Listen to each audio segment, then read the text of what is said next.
Buenas tardes a todos y todas. Desde la televisión Campo Abierto y nuestro programa Frente a Frente, hoy vamos a tratar un tema que creemos que tiene una gran importancia, y es sobre la crisis griega, sobre la deuda y en parte cómo esto se ha reflejado en la Unión Europea. La crisis de Grecia creemos que no es un problema local, ni es un problema del euro, ni siquiera de la Unión Europea. La crisis griega es un problema del sistema, una crisis del sistema que se manifiesta en el eslabón más débil. En un país pequeño como Grecia, con una población de poco más de 11 millones de habitantes y que tiene una deuda que corresponde al 115% del Producto Bruto Interno, o sea, aproximadamente unos $300.000. Esta deuda se ha gestado por la corrupción y por la incapacidad de los gobiernos, y además por el robo de los recursos públicos y la falta de una política fiscal. Lo que nosotros vemos es que este fenómeno que se da en Grecia ahora es una crisis que también la padecen otros países como Italia, España, Portugal, y que si no toma medidas de fondo, la crisis va a continuar, porque en última instancia es una crisis producto del funcionamiento capitalista de los estados. La crisis griega se precipitó cuando entró en la zona euro y tuvo acceso al crédito, aumentó el nivel de vida y comenzaron las importaciones, el endeudamiento. Los países más desarrollados inundaron el mercado griego de productos competitivos y baratos. Alemania se favoreció en eso y se perjudicó todo el mercado interno griego. La industria griega, que se basaba sobre todo en la industria naviera, la construcción y el turismo, fueron afectados por toda esta situación. Y además, un elemento que ha jugado un papel muy importante ha sido el ingreso de Grecia en la OTAN y la obligación de comprar armas y de endeudarse en esa tarea. Ahora, ¿por qué Grecia ha tenido tanta importancia en Europa? ¿Por qué las elecciones griegas han concitado tanta atención, y tanta preocupación? ¿Por qué el tema de la deuda está pesando tanto en las economías, está pesando tanto en el desarrollo y sobre todo está lastrando el desenvolvimiento de Europa? Para contestar a todas estas preguntas está con nosotros hoy Sergi Cutillas, economista, miembro de la plataforma de auditoría de la deuda, miembro del Observatorio de la Deuda y además participante de la Comisión sobre la Verdad de la Deuda Pública en Grecia. Y eso ha sido una experiencia muy importante que nos va a transmitir hoy. ¿Cómo fue tu experiencia en la Comisión? ¿Qué encontraste en Grecia? ¿Qué viste en la situación de Grecia? La experiencia, a nivel político fue muy interesante. Es la primera vez que se llevaba a cabo una experiencia de este tipo en Europa. Y por lo tanto, era pionera y tenía un cierto grado de radicalidad y de contestación a este sistema de deutocracia en el que estamos, ¿no? En el que vivimos, como estabas contando ahora muy bien. Entonces, hay que entender cómo se gesta este proyecto. Como decías tú, en enero, a finales de enero, Syriza, izquierda radical griega, esta coalición liderada por Alexis Tsipras, ganó las elecciones e inmediatamente fue sometida a toda una batería de chantajes, de amenazas, etc., ¿no?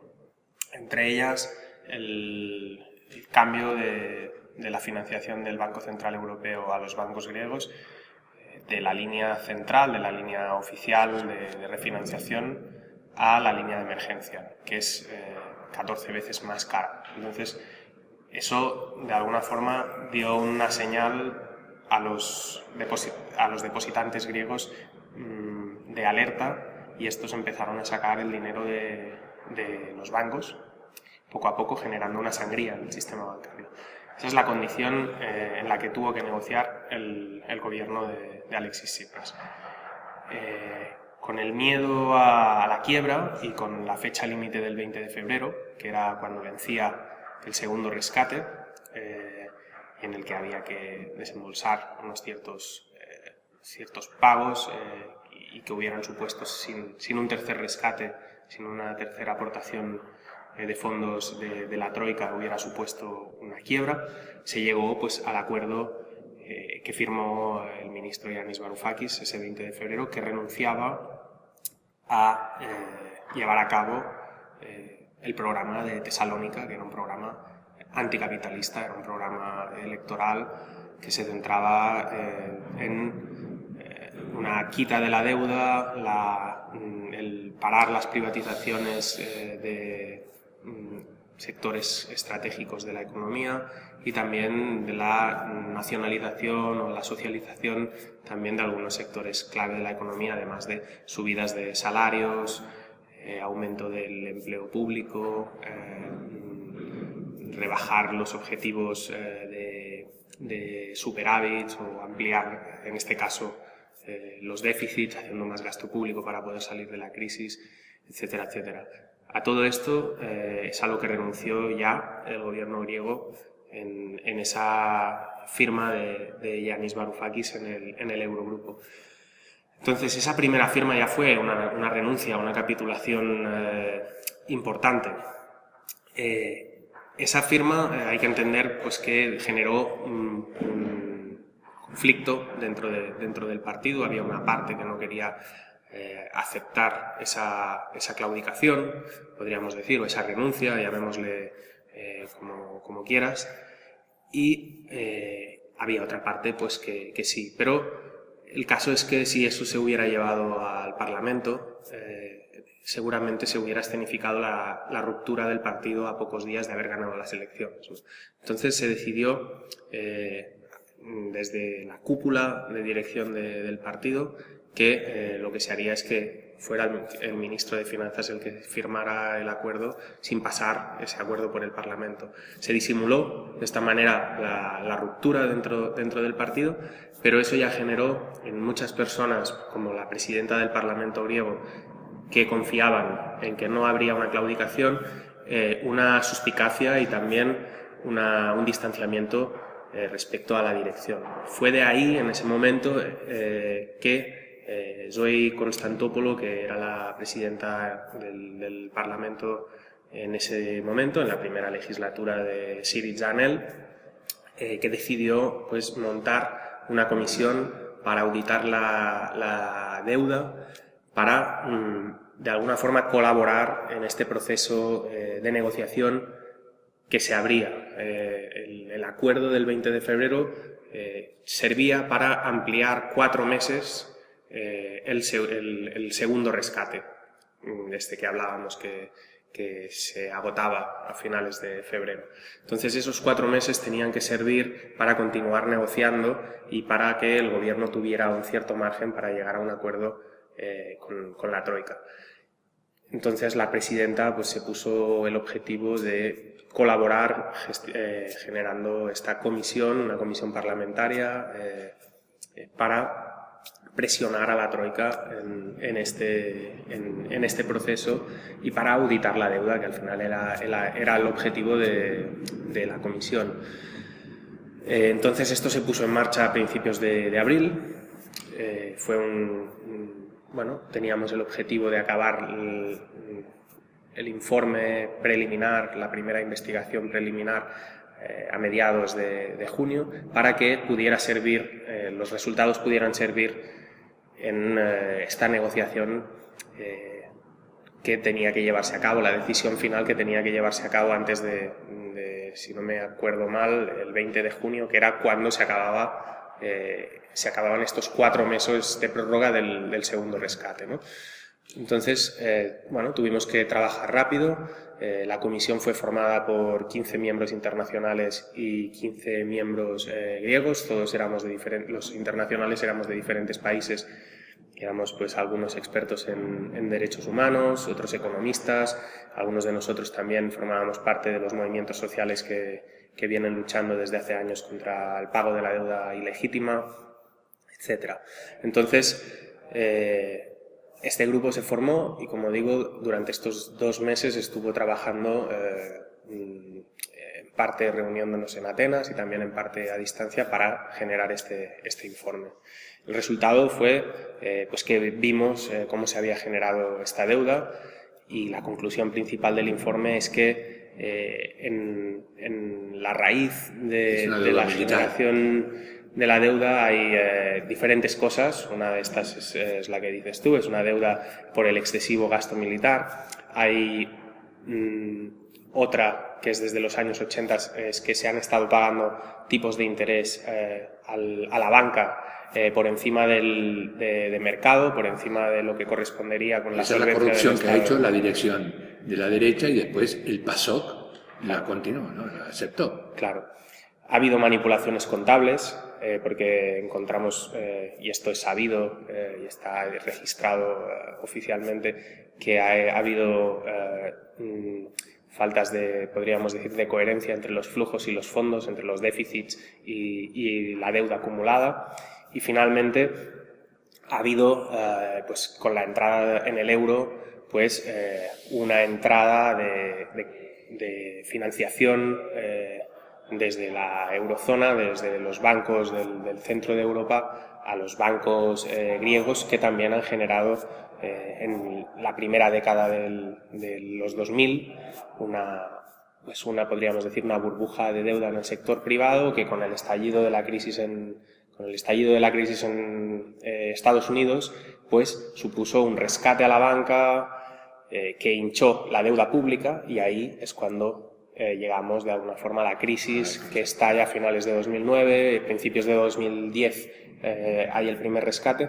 Pero es importante tener como digo, he hecho un resumen de la cronología, pero el punto clave yo creo que es que el rescate de 2010 fue un rescate a la banca europea, y antes, como digo, había sido un rescate a la banca griega. En el centro, y ya podríamos decir también que en el centro de esta crisis, podríamos decir, como decías, de la economía capitalista global, o de la economía capitalista noratlántica, del sistema económico occidental, está una crisis del sistema financiero. Llevamos 8 años de austeridad que están sirviendo para recomponer los balances de los bancos. Al igual que pasó en América Latina, donde hubo la década perdida, estos años de austeridad están sirviendo, por decirlo de una forma cruel, como mecanismo contable para transferir riqueza del sector público, tanto de los trabajadores como de la administración pública, a el sector privado, y en especial a la banca, que está recomponiendo los agujeros que tienen sus balances para no quebrar. Y aún así vemos que tiene muchas dificultades, que si uno mira cuáles son, en qué estado están los balances de la banca europea, es terrible aún. O sea que no lo la crisis no ha sido solamente en el sur. La crisis ha sido también en los bancos del norte de Europa. Y todos los pagos que se interesan de la deuda, sobre todo Alemania, han ido para la crisis del Deutsche Bank. El Deutsche Bank, que tiene una crisis muy grande, que la han tapado. ¿Y cómo la han tapado? Es decir, sacando dinero de los trabajadores, como tú dices bien, del sur. Pero tú has mencionado 2 cosas que a mí me parece que son muy importantes y que yo creo que marcan un poco la situación en Europa, ¿no? Primero, el programa de Tesalónica. Y segundo, el triunfo de Syriza. Es decir, eso se hace en un momento en que, posterior a grandes movilizaciones, a huelgas, prácticamente entre huelgas generales y huelgas parciales, hay como 30 ocupaciones del ministerio, la lucha por la defensa del Pireo, contra la privatización del Pireo. O sea que, a pesar de los golpes, el proletariado y el pueblo griego se ha movido, es decir, se ha enfrentado. Y no solamente ha impuesto el triunfo de Syriza, sino también ha impuesto el triunfo en el referéndum que se hizo. Es Es decir, después de que venció el rescate, se hizo el referéndum. Y que Syriza creía que iba a poder, con esas armas, convencer a la Unión Europea. Pero evidentemente ahí la Unión Europea se tiró al cuello de Grecia, ¿no? Ahora, yo veo que, por ejemplo, que toda esta lucha del movimiento obrero y toda esta radicalización del proceso en Grecia ha influido mucho en Europa. ¿Tú no crees que hay una gran debilidad en la estructura europea para que un pequeño país pueda tener tanta influencia?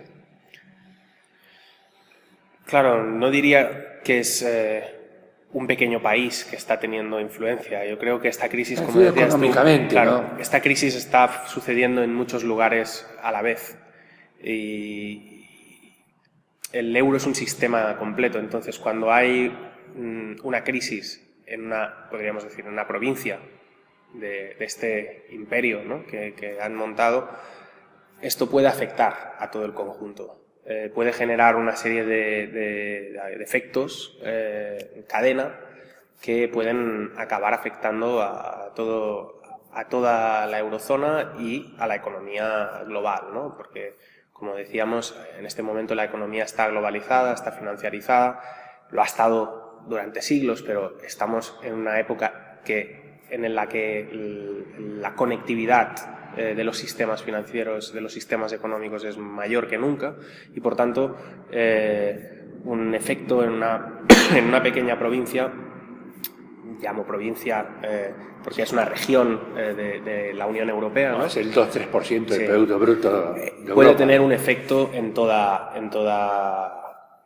el conjunto. De ahí que los medios de comunicación podríamos decir, del establishment, de la élite, se han centrado en esa parte, en esa región, en ese país, para meter presión en toda esa negociación. Y eso obviamente tiene la otra cara de la moneda, que es que todos nos estamos enterando muy bien de lo que pasa en Grecia, y nos hemos enterado, hemos seguido casi día a día lo que sucedía en Grecia en la primera parte del 2015, ¿no? Y permitió a la izquierda, si ya tenía conciencia, tomar aún más conciencia de cómo las instituciones europeas, de cómo la Troika ejerce una presión antidemocrática y un trato contra los pueblos cada vez más cruel y cada vez mayor, ¿no?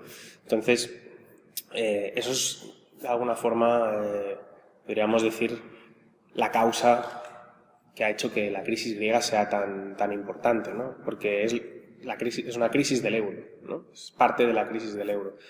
Y es una crisis que no se ha acabado. Como decíamos, la situación en Grecia es muy precaria. En este momento su gobierno está luchando por sobrevivir, pero la crisis continúa, nada ha mejorado, y esto puede suceder en países periféricos de la eurozona, pues, como el Estado español, Portugal, Italia, Irlanda, pues en los próximos años, ¿no? Porque, como decíamos, los niveles de deuda son altísimos, la economía no crece, el paro tampoco está disminuyendo como debería, la productividad no mejora y las condiciones de vida se van deteriorando, ¿no? Y obviamente los sistemas políticos pues también van cambiando y en muchos casos a peor, ¿no? En muchos países estamos viendo cómo sube la extrema derecha, etc. Entonces sí, yo diría que es muy frágil en este momento la Unión Europea, es muy frágil la eurozona, y vamos a ver cómo crisis como la griega se desencadenan en diferentes partes de Además, es interesante, yo creo que hacer un balance, porque una de las cosas que yo te quería preguntar es, en Grecia hubo una ruptura dentro de Syriza, un sector que planteó medidas más radicales y otro sector que continuó apoyando a Syriza. Pero evidentemente que no están, digamos, las condiciones, o no había las condiciones en ese momento para hacer una ruptura con la Unión Europea. Syriza tenía un plan alternativo si rompía con el euro. Yo creo que no se preparó suficientemente bien esa ruptura, pero creo que al final, en una situación así, nadie tiene una bola de cristal para saber qué va a suceder en el futuro, pero hace falta preguntarse cuáles son las dos alternativas, ¿no? La actual alternativa, el actual camino, es un camino nefasto, ¿no? Lo estamos viendo. Y no solo es nefasto en el corto plazo, porque uno podría argumentar pues, que esto es como el tratado de Brest-Litovsk, que es como una claudicación, como hizo Rusia ante Alemania en el 17, aparentemente, para poder recuperar terreno en el corto plazo. Pero está pareciendo cada vez más claro que este no es el contexto, esta no es la situación, porque el contexto europeo no está cambiando a la suficiente velocidad como para que Syriza pueda sobrevivir electoralmente en las próximas elecciones, porque dentro de poco hay una revisión creo que es a finales de este mes, hay una revisión de cómo va el programa griego y Grecia no está, podríamos decir, consiguiendo los objetivos que se le marcaron, y por tanto habrá una discusión de si se desembolsan los fondos del tercer rescate que corresponden a esta primera parte del rescate a partir de finales de junio, julio, y eso puede acabar desembocando en una nueva crisis de la eurozona, pues que acabe con Grecia fuera del euro o con Grecia aplicando aún más medidas de austeridad, pues que supondrán aún más recortes en las pensiones, bajadas de los salarios públicos, más privatizaciones, etcétera, etcétera, en un contexto de ya completo destrozo del Estado y de, podríamos decir, pobreza aguda de gran parte de su población y una economía de guerra, ¿no? Que ha caído más del 25% en los años el PIB ha caído más de un 25% en estos años de crisis, ¿no? Un paro desorbitado, etcétera, etcétera. Esta es una alternativa. La otra alternativa es la de plantearse esa ruptura, ¿no?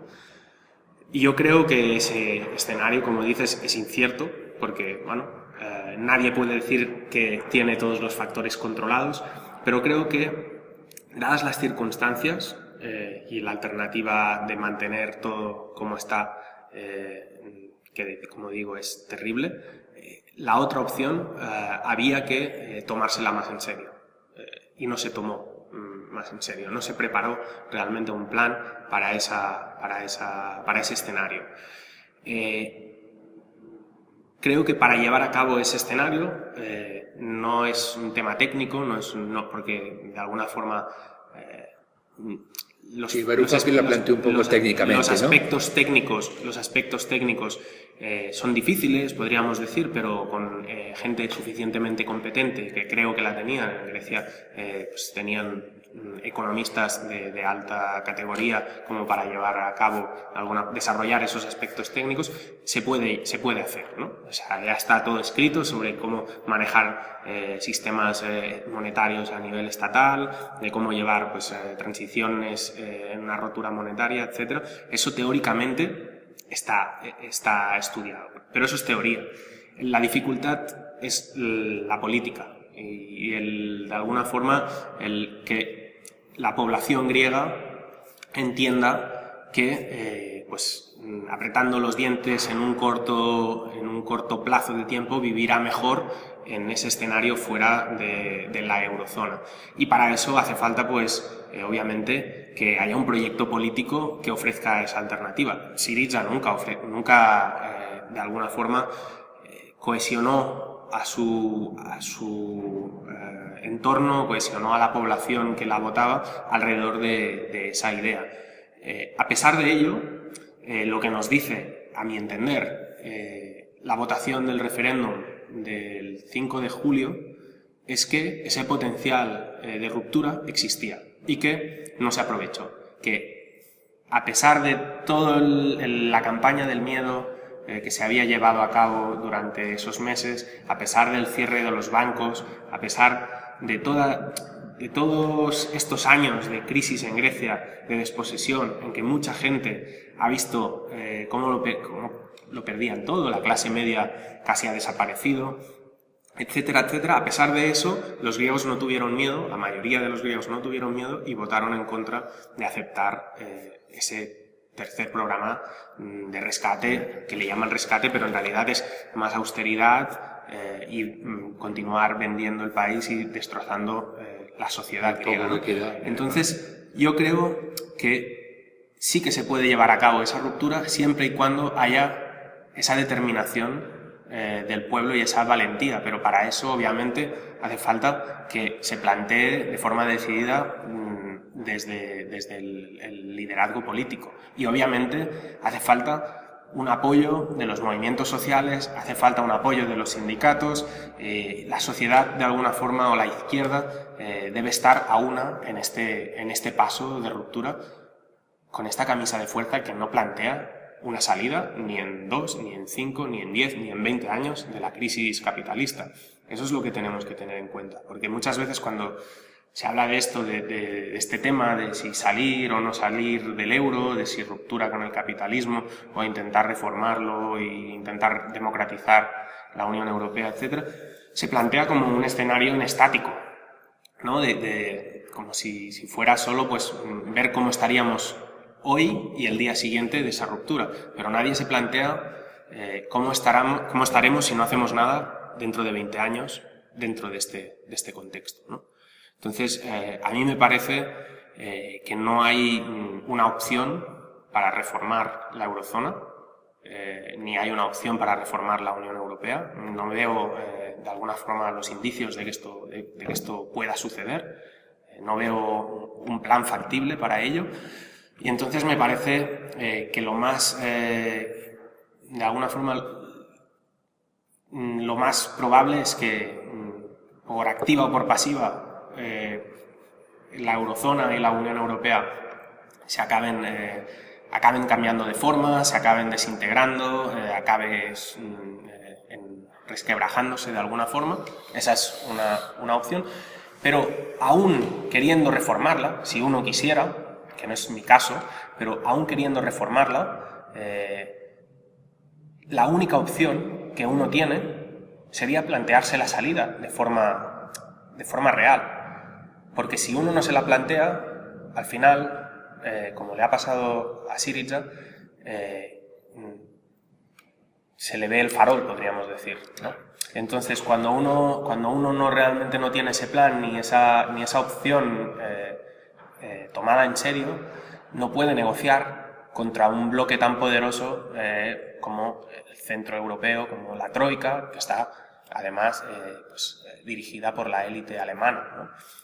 Y hay que entender que esos son intereses muy, muy fuertes y que están defendiendo a capa y espada el dominio que tienen de la eurozona, y que por tanto ya a priori había que entender que hacer una concesión, pues una quita de la deuda con Grecia o una relajación de la austeridad. Planteaba el Fondo Monetario.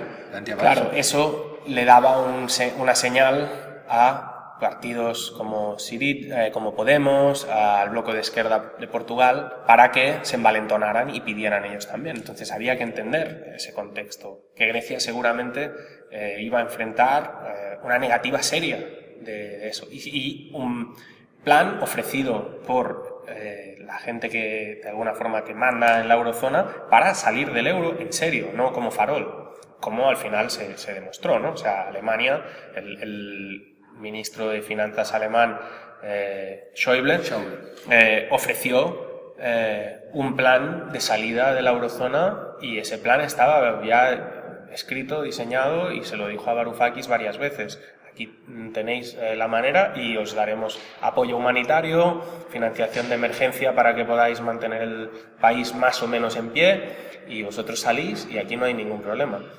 Y de alguna forma el empeño de parte de la izquierda griega de mantenerse en un proyecto que no es un proyecto progresista como la eurozona, y que además limita la soberanía de una forma muy seria y por tanto también limita la capacidad de reforma y la capacidad de ejercer la democracia en el propio Estado, fue lo que les llevó a la derrota. Eso es la lectura que hago yo de lo que sucedió en Grecia. No, mismo lo que tú planteas ahora es que esto de Grecia ha sido un escarmiento. Un escarmiento para evitar que Grecia se contagie. Por eso yo te decía al principio, planteaba la importancia que tenía Grecia, no desde el punto de vista económico, por eso lo minimizaba. Es el 2-3% del Producto Bruto Interno, 11 millones de habitantes, dentro de la Unión Europea. Es decir, el peso económico que puede tener Grecia es ínfimo. Lo que Grecia tenía era un peso político muy grande. Primero, por la lucha del movimiento obrero. Segundo, por las posiciones del Partido Comunista, que no claudicantes, pero que en cierta forma sectarias no permitieron un acuerdo con Syriza. Y además, porque Tsipras intentó un acuerdo con Putin, ¿te acuerdas tú? Donde Putin iba a pasar un oleoducto por Grecia y iba a darle 5.000 millones de dólares a Grecia, que iba a ser un alivio para la economía. Estados Unidos amenazó hasta con un golpe militar, si eso ocurría. O sea que había, dentro de los sindicatos, dentro de la izquierda griega, había planteos alternativos. Lo que no se pusieron de acuerdo es en llevar adelante esos planteos. Y la Unión Europea reaccionó de esta manera por miedo a que eso se extendiera. Porque hay una situación, como tú analizabas, en España, en Portugal y Italia, que está levantándose ahora un poco, que está movilizándose un poco. Francia, mira tú lo que es contra la reforma laboral. Aquí se ha hecho una sola huelga contra la reforma laboral. En Francia hace 2 semanas que están movilizándose ininterrumpidamente. O sea, hay una situación en Europa que si Grecia podía llevar adelante esas políticas que tú planteas, iba a ser un reguero de pólvora. Por eso yo te preguntaba lo siguiente. El plan B que surge ahora, esta unificación de todos los sectores de izquierda, o de todos los ayuntamientos, o las personalidades, ahora con los ayuntamientos contra el TTIP y todo, ¿tú crees que puede jugar un papel en este proceso de centralización de la izquierda, de discusión de un programa alternativo? Sí, sin duda. Yo creo que puede jugar un papel y lo va a jugar. Aquí lo que se nos plantea, el dilema o el reto que se nos plantea es enfocarlo bien, es acertar, porque puede tomar 2 caminos el plan B. Uno que sea el de intentar reformar la Unión Europea, podríamos decir el proyecto de democratización de las instituciones y pensar que hay alguna salida en ese camino, que sería de alguna forma contribuir a facilitar la integración de la Unión Europea y, a mi entender, no poner las dificultades que en este momento podemos poner a la expansión de la globalización financiera. Entonces, en este momento se ve que el capitalismo financiarizado está encallado, en parte está encallado en Europa por culpa de la crisis de la eurozona, y por tanto ayudar a la integración política fiscal de la eurozona puede ayudar a que avance con más fluidez. En el otro lado tenemos la alternativa de construir la eurozona y de proponer desde una visión internacionalista y no autárquica, ni xenófoba o chauvinista o fascista como hace la derecha, sino desde la izquierda, progresista, una colaboración internacional. Se puede plantear una salida de la Unión Europea, una salida de la eurozona, pero con un plan bien discutido, bien elaborado, que no lleve a una dinámica proteccionista o nacionalista. Eso podría ser uno de los retos y que creo que es el que en más dificultades podría poner a esta expansión del capitalismo financiarizado. Porque hay que tener en cuenta que el pilar clave de la expansión de este tipo de capitalismo, que de alguna forma es cómo el capitalismo se está desarrollando desde finales de los 70, los años 80, el pilar clave es la libre circulación de capitales. A partir de la rotura, podríamos decir, o del abandono del Bretton Woods, del patrón oro, de la paridad cambiaria y del inicio, podríamos decir, de la doctrina política neoliberal con el consenso de Washington, se inicia este proceso de globalización financiera o financiarización del capitalismo, que tiene como pilar básico la libre circulación de capitales y el control o la hegemonía económica financiera de los Estados Unidos, pues a través de las finanzas, con el dólar como elemento central, ¿no? La manera de protegerse podríamos decir, de esto, de las crisis que puede generar este capitalismo financiarizado, en primer lugar, hay muchas cosas, pero el primer paso que uno tiene que hacer es ser contestatario con esta libre circulación de capitales y asumir un grado mayor de soberanía financiera, fiscal y monetaria a nivel estatal, si un gobierno de izquierdas un partido de izquierdas llegara a gobernar en un estado, ¿no? Entonces eso quiere decir, como digo, pues imponer controles de capitales, hacer una reestructuración del sistema bancario para ponerlo a trabajar en favor de la población y después empezar, obviamente, a hacer una reforma o podríamos decir, una reestructuración, una transformación a fondo de la economía y de la sociedad, ¿no? Pero el primer paso es contestar ese pilar clave. ¿Qué significa eso?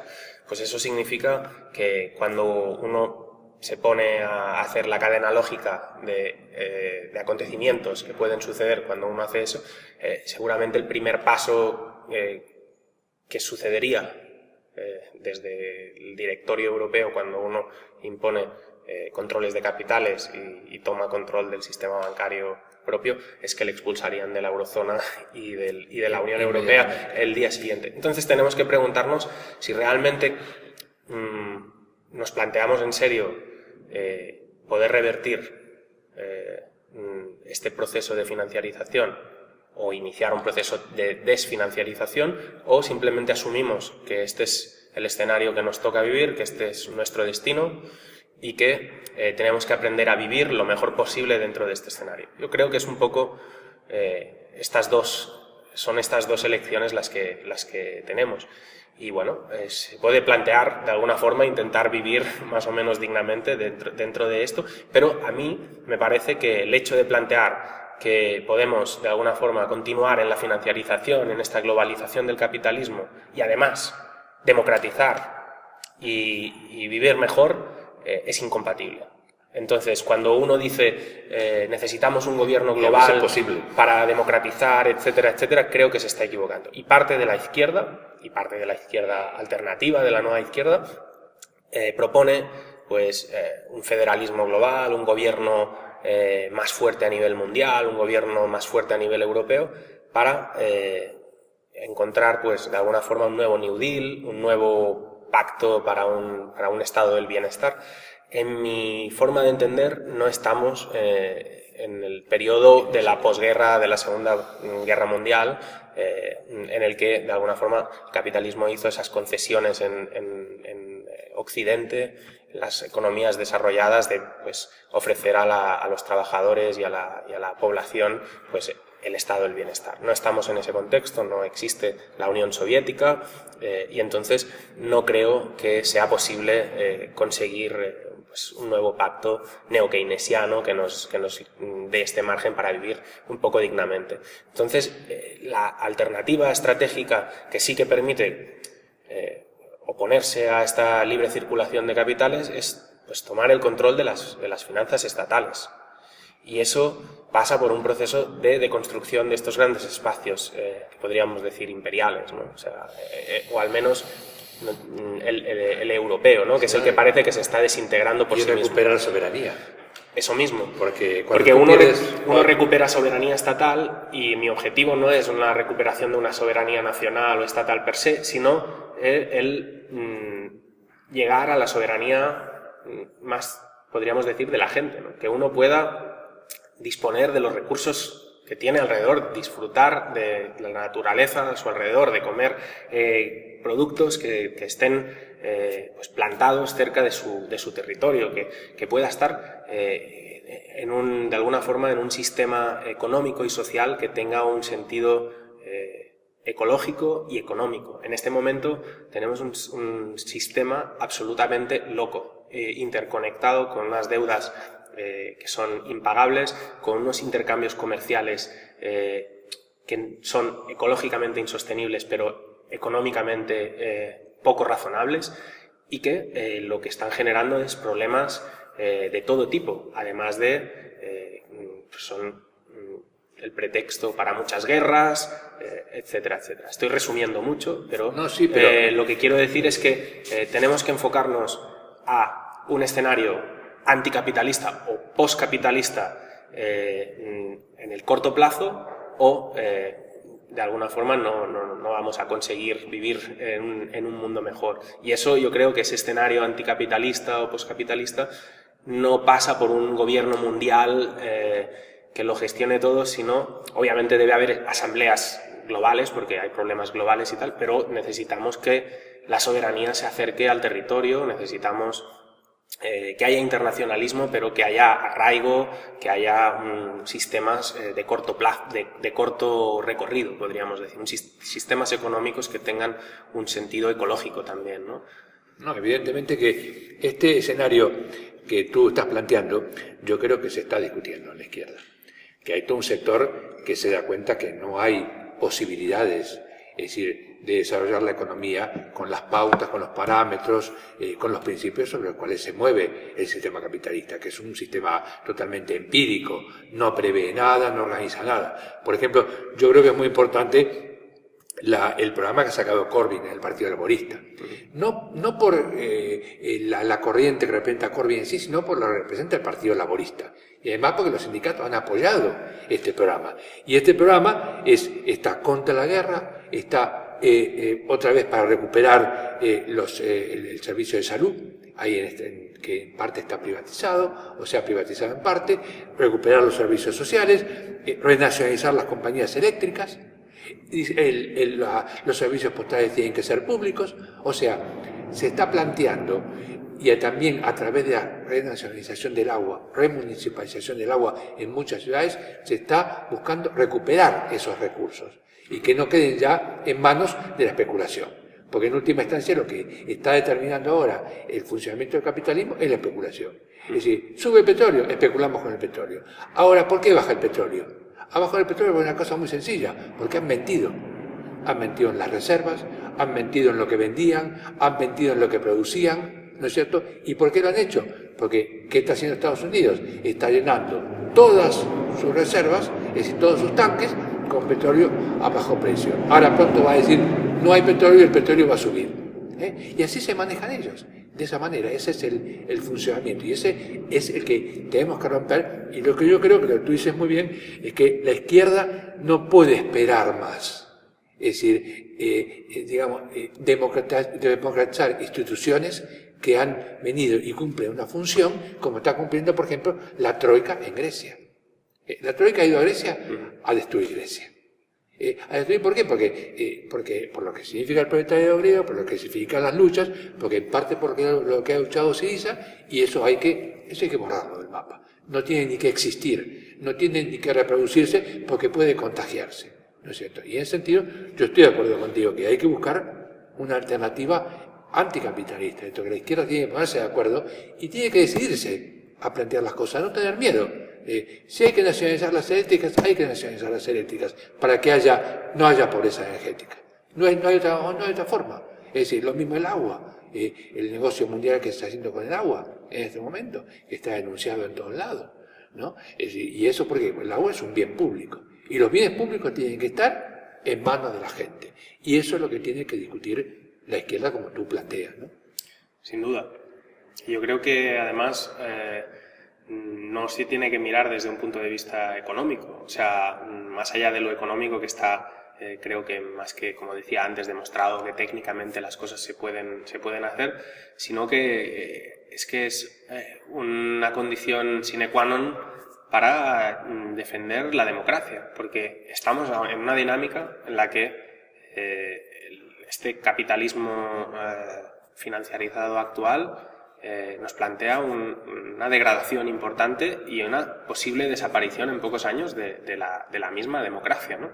Entonces, creo que hay que centrarse en eso, ¿no? En los derechos, en el derecho a vivir dignamente, el derecho a disfrutar la vida, y eso pasa pues por estas medidas, ¿no? de nacionalización, de parar al capital en ciertos puntos en los que uno dice no, el agua no es negociable, una commodity, no es una mercancía con la que ustedes puedan hacer negocio, porque al final la mercantilización de todo, de las personas, de los recursos, etcétera, nos lleva a una nueva esclavitud, un tipo de esclavitud diferente a la esclavitud clásica, pero es esclavitud al fin y al cabo. Entonces hay que cortar eso y bueno, cada resistencia